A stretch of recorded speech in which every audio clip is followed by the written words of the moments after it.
सरकारी टीचर क्यों दे रहे हैं जान?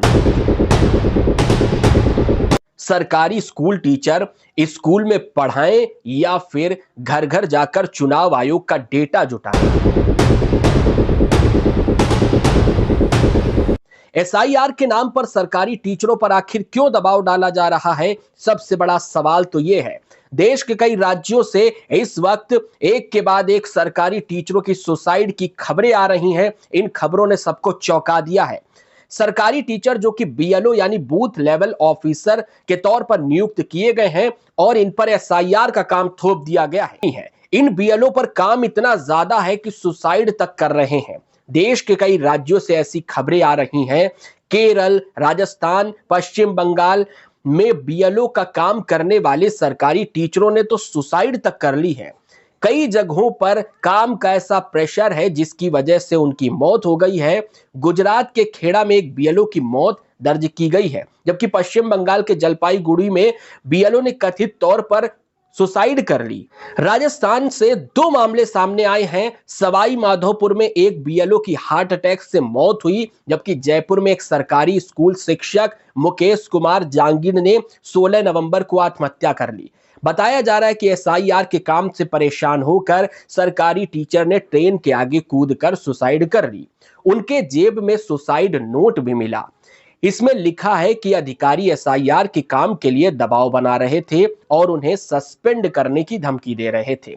परिवार का भी आरोप है कि मुकेश मतदाता सूची से जुड़े काम को लेकर दबाव में थे। वहीं केरल के कुन्नूर से भी एक सरकारी स्कूल के स्टाफ अनीश जॉर्ज ने आत्महत्या कर ली है। वे आगामी स्थानीय निकाय चुनावों के लिए बीएलओ की जिम्मेदारी निभा रहे थे। अनीश के परिजनों का भी आरोप है कि वे एसआईआर से जुड़े कामों को लेकर टेंशन में थे, जिसके चलते उन्होंने इतना बड़ा कदम उठाया। गुजरात के गिर सोमनाथ जिले के कोडिनार तालुका के छर्रा गांव में भी एसआईआर का काम देख रहे बूथ लेवल ऑफिसर और शिक्षक अरविंद वांडेर ने काम के दबाव में परेशान होकर आत्महत्या कर ली। 40 साल के अरविंद वांडेर ने आत्महत्या से पहले अपनी पत्नी को एक भावुक लेटर लिखा और ये सुसाइड नोट उन्होंने छोड़ा, जिसमें उन्होंने लिखा कि मेरे से अब ये एसआईआर का काम नहीं हो सकेगा। मैं लगातार कुछ दिनों से थकान और परेशानी महसूस कर रहा हूं। तुम अपना और बेटे का ख्याल रखना। मैं तुम दोनों को बहुत चाहता हूं, लेकिन अब मैं बहुत मजबूर हो गया हूं। मेरे पास अब कोई विकल्प नहीं बचा है। उन्होंने लिखा कि मेरे बैग में एसआईआर के सभी कागजात हैं जिन्हें स्कूल में जमा कर दिया जाए। I am very sorry my dear wife Sangeeta and my lovely dear son Krishi. सरकारी टीचरों पर कितना दबाव है ये इस सुसाइड नोट से समझा जा सकता है। एक टीचर ने अपनी पूरी व्यथा इसमें लिखी हुई है। ये सरकारी टीचर स्कूल में पढ़ाएं, कॉपी चेक करें, प्रोजेक्ट और एक्टिविटी मैनेजमेंट देखें, मिड डे मील की निगरानी करें, स्कूल के प्रशासनिक काम और रिकॉर्ड को मेंटेन करें। इन सब के बावजूद भी बीएलओ का अतिरिक्त काम भी इन सरकारी टीचरों पर लाद दिया जाता है कि वे घर घर जाकर फॉर्म बांटें और फिर उन फॉर्म को लेने भी जाएं।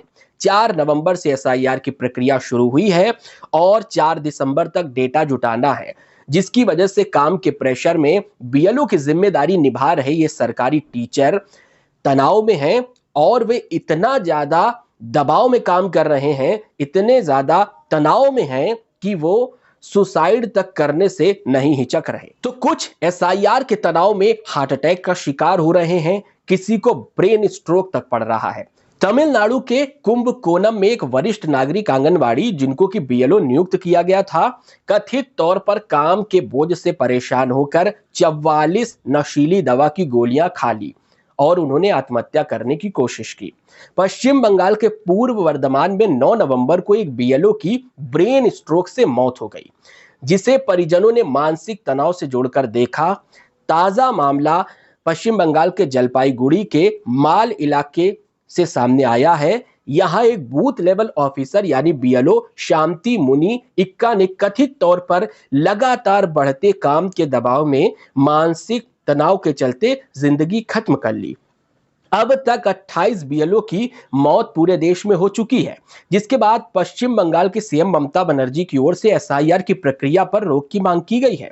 ममता का कहना है कि जिस प्रक्रिया को पूरा होने में आमतौर पर 3 साल लगते हैं, उसे अचानक सिर्फ 2 महीने में पूरा करने का आदेश चुनाव आयोग की ओर से दिया गया है। ममता बनर्जी के मुताबिक एसआईआर को चुनाव से ठीक पहले तेज कर दिया गया है और इस जल्दबाजी का मकसद सिर्फ राजनीतिक स्वार्थ पूरा करना है।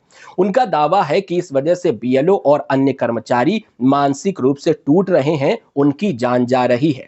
ममता बनर्जी ने चुनाव आयोग से मांग की है कि वो एसआईआर के कामकाज को दोबारा सोचें और फिलहाल इसे रोक दें।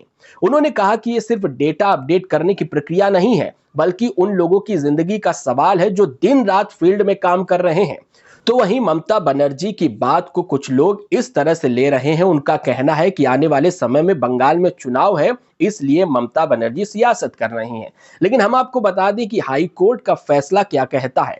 उत्तर प्रदेश में इलाहाबाद हाई कोर्ट की ओर से तो यह फैसला दिया गया है कि चुनावी ड्यूटी में शिक्षकों को बहुत ज्यादा जरूरी हो तभी लगाया जाए। 9 महीने पहले करीब इलाहाबाद हाईकोर्ट ने अपने एक महत्वपूर्ण आदेश में यूपी के टीचरों को लेकर चुनावी ड्यूटी के बारे में निर्देश दिया था और कहा था कि सरकारी टीचरों की चुनाव ड्यूटी अंतिम उपाय के रूप में उपयोग में लाई जाए। हाईकोर्ट ने समाज में शिक्षकों की भूमिका को ध्यान में रखते हुए चुनाव ड्यूटी में शिक्षकों के उपयोग को सीमित किया है, लेकिन उसके बाद भी चुनाव आयोग इन सरकारी टीचरों को ही सारा कामकाज सौंपता है और एसआईआर की प्रक्रिया के दौरान भी ऐसा ही देखा जा रहा है। जिन 12 राज्यों में एसआईआर की प्रक्रिया चल रही है, यहां से सरकारी टीचरों की सुसाइड की लगातार खबरें आ रही हैं। क्या चुनाव आयोग की ओर से इन सरकारी टीचरों का बोझ हल्का नहीं किया जा सकता है? क्या कोई समाधान नहीं निकाला जा सकता है? क्या एसआईआर की इस प्रक्रिया को पूरा करने के लिए चुनाव आयोग की ओर से कोई वैकल्पिक व्यवस्था की जाएगी? ये बड़ा सवाल है। देखना होगा कि इन जो अब तक के सुसाइड के केस आए हैं, उसके बाद चुनाव आयोग क्या प्रतिक्रिया देता है और चुनाव आयोग की ओर से क्या कुछ कहा जाएगा। लेकिन यह बेहद चौंकाने वाला है कि सरकारी स्कूल के टीचरों के ऊपर इतनी जिम्मेदारी लाद दी जाती है, जिनका काम है बच्चों को पढ़ाना, उनको काबिल बनाना, उनका भविष्य संवारना। उनके ऊपर भी चुनाव की जिम्मेदारी, चुनावी प्रक्रिया की जिम्मेदारी डाल दी जाती है, जिससे वे बहुत ज्यादा परेशान होते हैं।